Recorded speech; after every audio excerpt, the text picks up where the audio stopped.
Welcome back to Mr. and Mrs. Real Estate with Rebekah. Andy. And Andy. Your yes. boy. I feel like I always have to introduce you. AMJ. I don't even let him talk. I'm like, and Andy. They know who I am.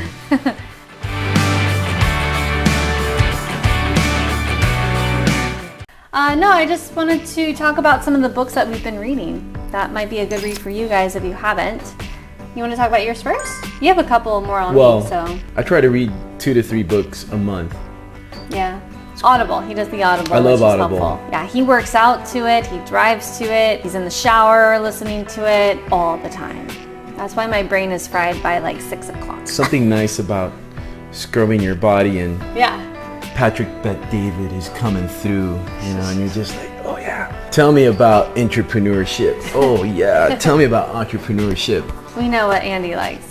Well, why don't you talk about a couple of the books that you're reading? Well, let's talk about yours. Okay. Because you're reading... I just finished reading Think and Grow Rich, which you told me to read a long time ago. I wish I had. It was a wonderful read. I really enjoyed the Audible because it had music that would come in, like old school classical music.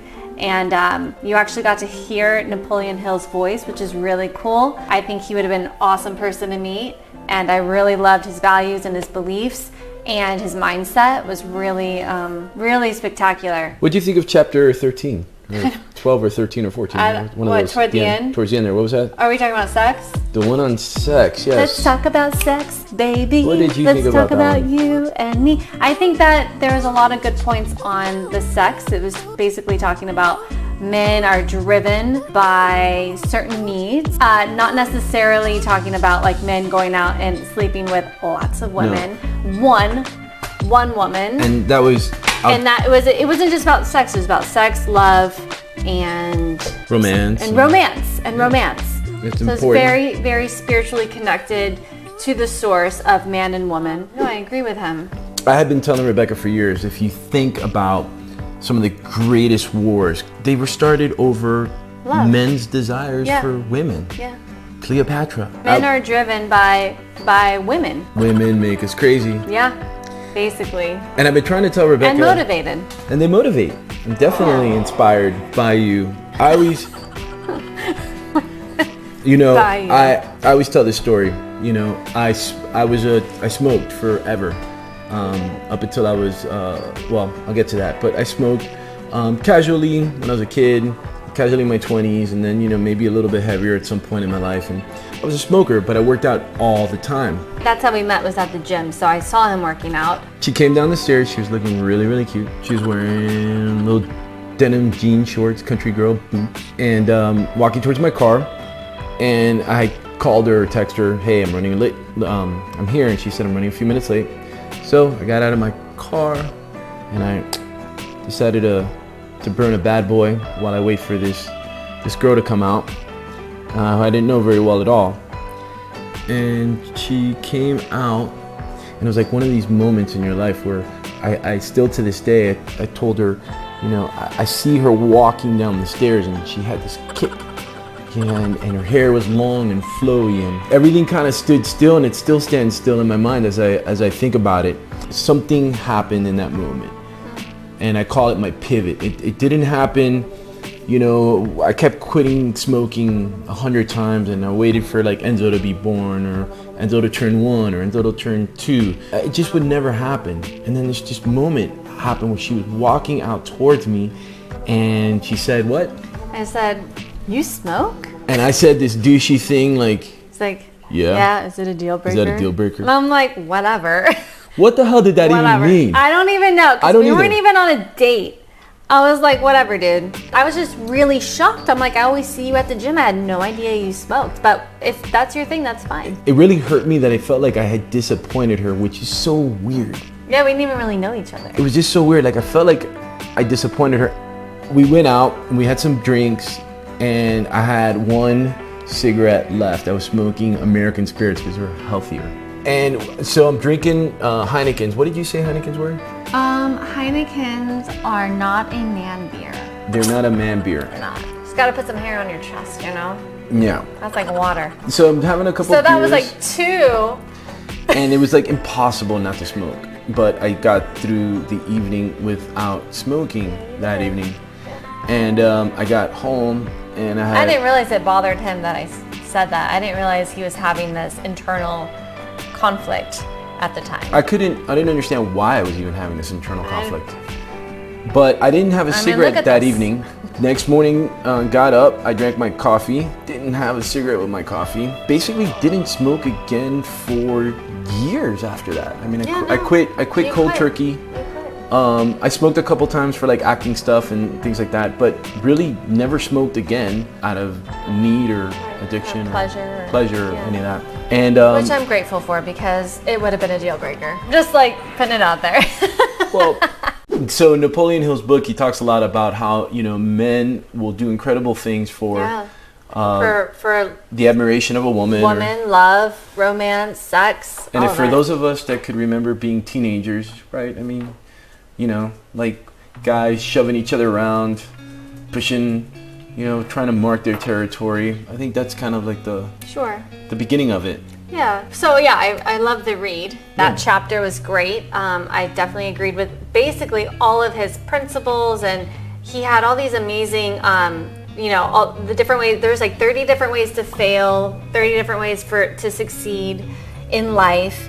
Not just necessarily for business, but relationships and happiness, financial. I mean, this is a financial book, so you learn a lot about how your mind really shapes your future.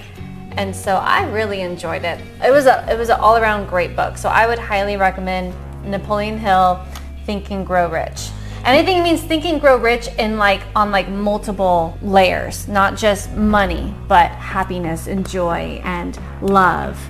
Do you know what I mean? No, absolutely. I'm looking up, you know, he was born in 1883, October 26th. This book, when was it written? I'm getting to that. Okay. We're going to tell you when this 1937. This book was written in 1937. And it's so relevant to today. It's like, it's unbelievable. It's like he just wrote it the other day.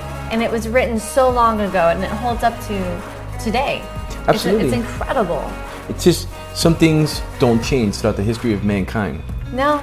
And the book really touches overall on mindset. Mm-hmm. And, you know, if you can think it, if you believe it, you can achieve it. Yep. And he's faith-based, which is great because I connect with that. You know, he's Christian, faith-based, so there's a whole chapter on faith, which I really enjoyed. But just putting it all together, it was just, it was a great read. It made me feel good every time I would listen to it and uplifted. Absolutely. And the other thing is, while Rebekah was doing the audible this time around, it gave me a chance to revisit it with her. And we got to have conversations about the content. And you know, I tell people, like, I'm a powerful person. I'm building, you know, our business, and I'm doing this or I'm doing that. And then Rebekah stepped in and all of a sudden started working on helping me with our business. Whether it's organization or the art or the advertising. She does all the shit that I hate doing. All the marketing, all the advertising, all our artwork, all our graphics, I don't like all what of that. She doesn't really care for it, and I don't care for it either. This video you're watching, you know, if this one doesn't get edited and all, because we don't edit everything, but if you see all of our graphics and all that stuff like that, that's her work, working with you know, our editors, taking care of all that. I will shoot this video and I will never look at this video again. I'm not interested in it. I've already moved on from it. And so in the book, you know, talking about mindset and talking about, you know, really thinking and believing that you can achieve, you can set goals, and if you get after it and you believe you can get after it and you don't let anything get in your way, and you're persistent and consistent, you can achieve things.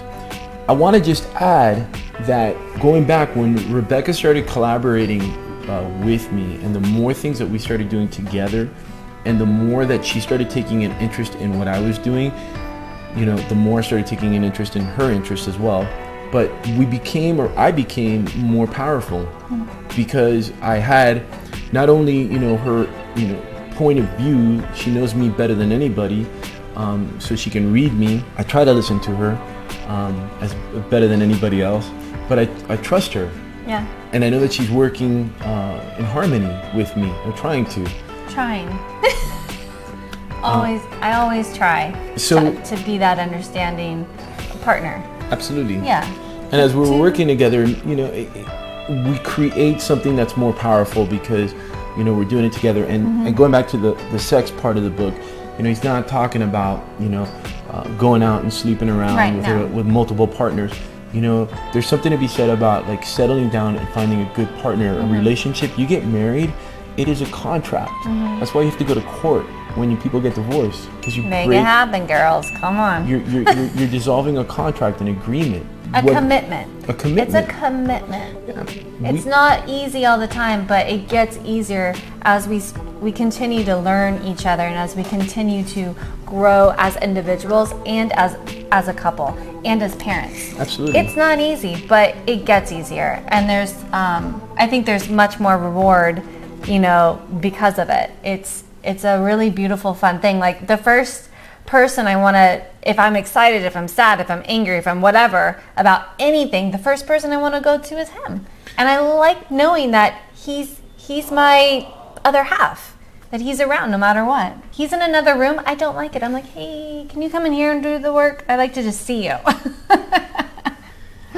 Napoleon Hill, Think and Grow Rich. I think most entrepreneurs have read it. I think that it should just be mandatory reading. Oh yeah. The earlier the better. Absolutely. You know, has Enzo read that? I think he might have read it. He might have read it when he was a little guy, but we should have him read it again. We should have him read it again. Yeah. What you believe, what you think you can achieve or not achieve, that's It's where real. you're gonna get. Whether it's don't drop the dog. Whether it's negative thoughts or positive thoughts, they're both real if you make it real. So if you believe in that you're going to be poor for the rest of your life, or that you'll never be able to succeed, or this or that, those things will happen. You're putting it out there and that's what you're focused on. So might as well switch that mind. And that's what was really nice about this book. Just kept you in check. Check it out. Oh, one last thing. There was one thing from the book that said like to write down, you know, your affirmations and things like that. So I wrote down a prayer for our new business, and I've been saying it every morning and every night, and I taped it up on the mirror. And I know I think you said you've been reading it too. Read it but when some I'm of those things moisturizing. are already coming into fruition, and it's just really cool to see that happening and just believing it, trusting it, doing the work, but allowing God to come in and intervene. Yeah, it's been really awesome. Check out the Audible version Yes. of the book, Napoleon Hill's Think and Grow Rich. Write your thoughts in our comment section. Hit the like button. Thank you for subscribing to our channel. And next time Rebekah, we'll get to your books. and we'll get to mine next Because time. he's got a lot. You know who loves you, baby? Your boy MJ. And He does. your fit realtor, Rebekah. All right. Till next time.